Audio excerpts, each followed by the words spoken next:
Hello and welcome to today's 10-minute episode of the Listening Lounge. My name is Nick Day, CEO of 𝐥𝐢𝐤 Recruitment Group, specialist payroll and HR recruiters. And I want you all to take this opportunity to learn something new by tuning into this episode of the Listening Lounge, because they say the quieter we are, the more we hear, and that listening is the secret to discovering the greatest of stories. Well, today I'm joined by emotional intelligence, communication and leadership coach, Sumit Gupta, who has researched and studied the psychology and the neuroscience behind human behavior and leadership, and is now using this knowledge to help others to realize how powerful and influential they can be. So welcome, Sumit Gupta, to the show.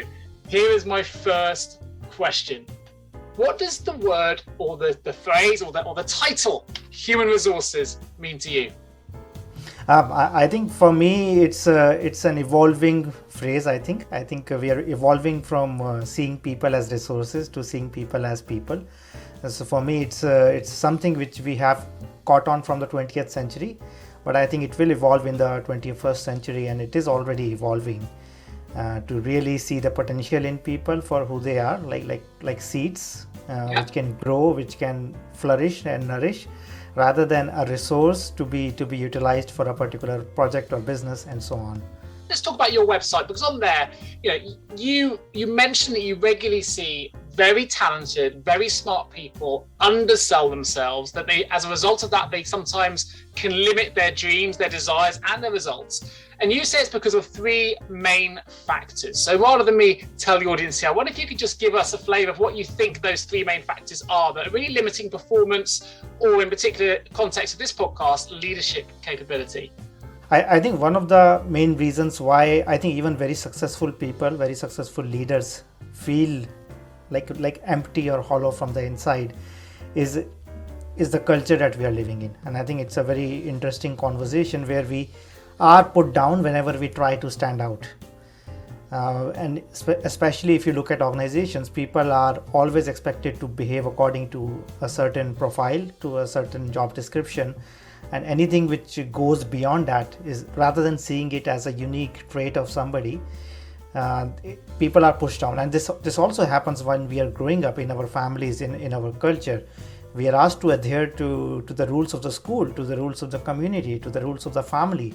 And then anybody who tries to stand out does not fit in. And I think that's where imposter syndrome comes in. Like the feeling, the thought of feeling like a fake, or feeling like you do not deserve this, I think comes from this culture of growing up in a society where standing out for who you are and expressing yourself totally openly is not acceptable, or is still seen in a very, very negative light. So I think that's the biggest thing, that the society and the culture we grow up in does not allow us to be ourselves openly and express ourselves.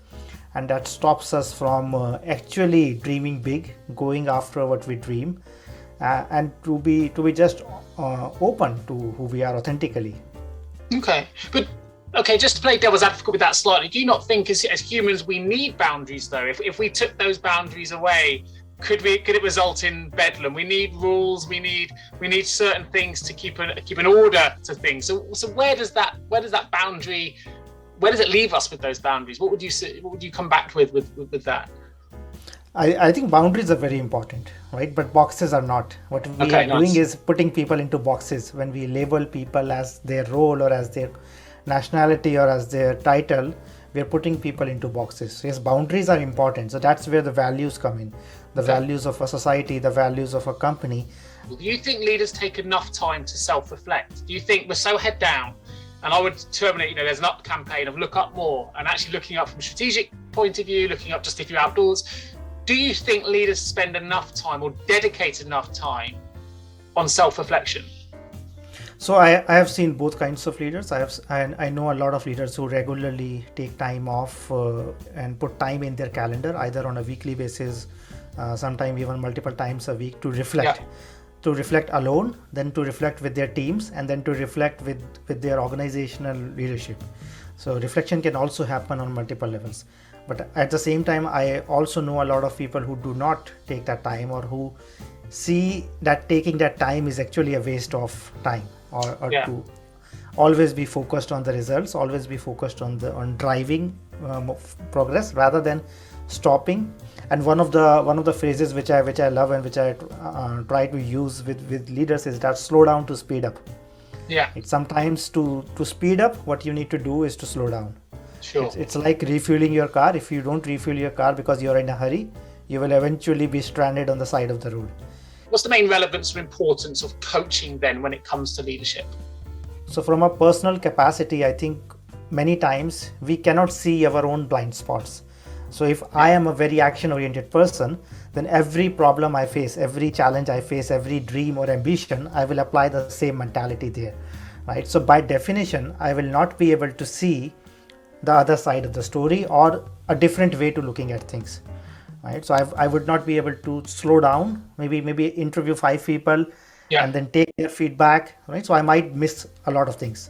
So that's where coaching comes in personally, to show people what they cannot see by definition, because they are so good at something else, right? So it does not make sense for them in the moment to actually drop out what has worked for them.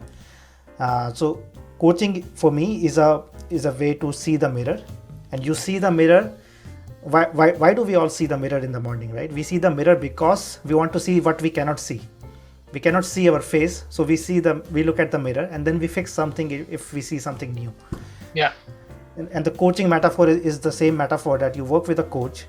The coach shows you a mirror, shows you what your skills are, what your strengths are, what are the dark sides of that strength. Yeah.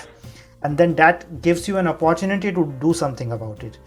Whether you take action or not is still your choice, and you have complete choice with everything in coaching and leadership.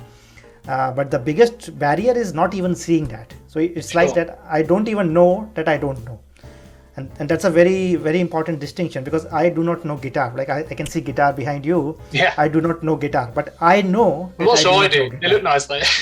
Yes. Yeah, but there is a difference, right? So I know that I do not know guitar, but there are many things which I do not even know that I do not know. And that's where a coach comes in.